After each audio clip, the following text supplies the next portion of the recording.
Wow. Following what has been an absolutely grueling 161 games so far for the Toronto Blue Jays, ahead of game number 162, we have some new updates surrounding some big players. You're going to want to stay tuned for that, as well as some comments following yesterday's game and some interesting insight revealing the plans for the Jays, not only for today's game, but into the postseason as well. And not only that, we have some interesting other updates ahead of game 162, which defines everything. And it all comes down to today. You're going to want to stay tuned for all of this episode, folks. It's going to be a crazy one. But before we get into it all, if you're part of that percentage who aren't subscribed to the channel, quick reminder to hit that subscribe button. You guys have been beasts all year, all 161 games. Your guys' support has been truly unbelievable. And as we enter game 162, which literally means everything later this afternoon, I just want to take a quick breath, a quick step back, and thank you guys for your support.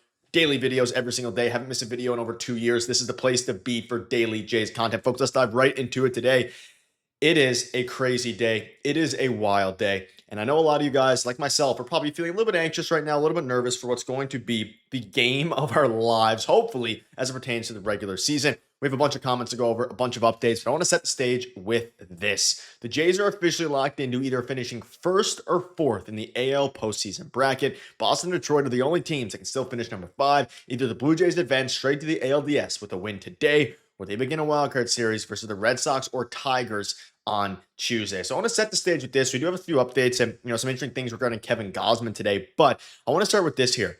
If they win, obviously, like we know, either a Jays win or a Yankee loss immediately advances them. But if not, they're either playing the Red Sox or the Tigers. And I'll have a video, of course, if they hopefully they don't happen, hopefully it doesn't happen, knock on wood. If they do end up in a wildcard series, I'll of course cover that. But just want to set the stage with that. And let's dive into some comments, some updates from John Schneider ahead of today's game. I'm also going to be diving into some of the bullpen matchups, what's available, a ton of things today. So you see this here from Hazel May, from John Schneider. This is the exact situation you want to be in. Baseball is funny, man. 162 was a lot, and then you look up and it comes down to 162, and there's a 100% chance we're wearing the white panel hats, which they've won back-to-back games in.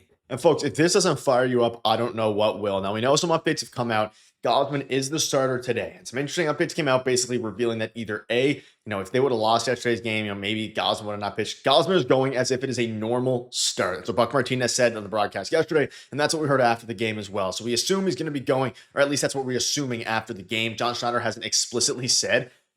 They're going to use Kevin Gausman in all likelihood as like a normal start day. If he goes out there and wins the game, folks, we advance. And this is the one guy who I trust most on this pitching staff. And they're going up against a pretty tough matchup who went 7 innings and gave up 1 run, I believe it was, or maybe 1 hit, whatever it was last time they played him in Seymour here, Ian Seymour. But folks, this is it. Like, it is the exact situation you want to be in. And I mean, we know it has been crazy. We've watched most of us, like a lot of these games, 161 games. It all comes down to this. For Kevin Gausman to be in there, it is absolutely crazy. It is scary. But at the end of the day, they got the must-win game done yesterday. And let's touch on some of the comments from the players ahead of the game today. So you can see this here. There's no doubt in our minds that we can win a World Series, said Ernie Clement, who broke the game open with the 2-run double. I think we have all the pieces. We have the mindset. We're all really confident. That was impressive. That was really impressive for a 22-year-old kid. Talking about Trey Savage yesterday, who started the year in single A. He just showed us that he can pitch in big spots, and he enjoyed the moment a little bit, made big pitches, and picked up our defense. And obviously, I'll touch on you, Savage, a little bit, but I want to go back to what Ernie Clement said about the World Series. Obviously, that's a big leap. Right now, we're just hoping to win today's game, get into the ALDS, and have that week off, because Vladdy has been absolutely awful lately. I can't remember the last time I said ball in the air. I'm sure that it was pretty recently, but it hasn't been good. This team needs a week off for Bichette. They need a week off for Vladimir Guerrero Jr. They need a week off for the bullpen. This is the biggest game in a lot of our, regular season game in my life, I would argue. And at this point, like, if you're the Toronto Blue Jays, you have to do everything you can. And you have Kevin Gausman on the bump. Pretty good advanced analytics. He's been dominant. He's been your ace since the All-Star break. If his splitter is on and he's not tipping or anything like that, we're in very good shape. Now, on the other side of things, they have Ian Seymour, who has dominated the Jays earlier this year. I'm very curious to see what John Schneider's lineup is today. Again, Ian Seymour is a very unique one. Started off as a reliever, and I'm looking back at it here. It's September 17th. Ian Seymour, the pitcher the Jays are playing today, went 7 innings, 4 hits, 1 run, 0 of them earned. So it's gonna, the Jays are gonna have the tall task here. but I fully trust this team. And that's something that, I haven't really felt in a couple of years. Like even when the Jays went to the playoffs back in 2023, you just had to, you have to be there, right? And they're going to have to do a lot of things. They're going to have to rely on a lot of different players. Now, looking ahead to the bullpen, we know Tommy Nance not going to be available. Jeff Hoffman should be available. Yariel Rodriguez should be available. Like almost everyone, Brendan Little available, whether that's good or bad. If Kevin Gausman gets pulled early, all hands are on deck. You have to assume Eric Lauer's probably ready in some capacity, though he's pitched a lot recently. This team is ready to go. Maybe Lauer wouldn't because he went 3 1/3 a couple days ago, but like you have to just be ready to use everyone. Even guys like Louis Verlin, who should be good to go. And John Schneider recently came out and said that was the best following the first game. That was the best Louis Verlin's thrown since we got him. He set the tone. And obviously talking about a couple of the guys' strong outings. The bullpen day was great. Set them back a little bit as it pertains to arms available. But folks, you have to go out and you have to take care of business in this game. Now, a couple different things to keep an eye out on ahead of course, this afternoon's game. Yandy Diaz, they took him out of the lineup yesterday, and I looked it up as of super late last night. It's not due to injury; he's perfectly fine. But I believe they're going to sit him today because they want to keep his 300 average. I think he's sitting at 302 right now. I think they want to keep that, and I'm hoping they sit Jonathan Aranda just because of his injury and things like that. I'm hoping they really take it easy in the last game of the year. On the flip side, the Yankees are playing the Orioles with Dean Kramer. I don't think the Orioles are going to take it easy. Like that's an AL East team. So are the Rays, but it's a different organization. We need something from the Orioles. Now, in case you're unfamiliar, the Yankees lose, Jays are automatically in. It doesn't matter what happens in the Yankees game. If the Jays win, they're automatically in. It doesn't, the only way the Jays don't make it, Jays lost, Yankees win.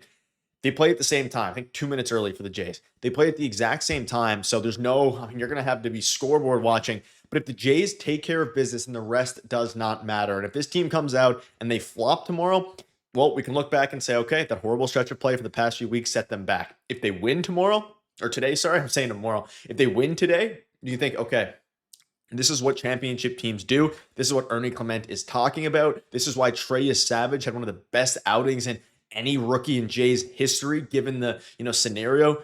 We can start to line up now for what's going to be a crazy, crazy postseason. Again, this is the situation you want to be in. Bichette, recent update on him. They're hoping that he can get going here soon and start to hit. Well, I'm sure we'll get an update as soon as, probably not today, but probably after today's game because it is the last game of the regular season.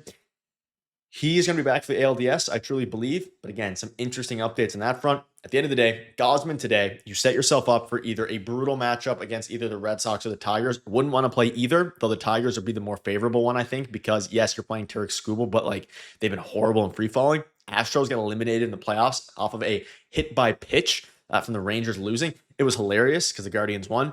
That aside, Red Sox, Yankees, that would be a fantastic. I believe that's how it would line up if the Yankees get eliminated. You need the week off. Also, you need to give yourself a chance here to just regroup and take a week. I mean, this team has been in a grueling stretch of play. This is a game where it's all or nothing for Vladdy here. If Vladdy finishes this, if he has a great game today, who cares about the last week, 2 weeks, 3 weeks, 4 weeks, whatever it is? It doesn't matter if he shows up today. Excited to see what happens. And again, Ian Seymour is on the bump. It's going to be an absolutely grueling game.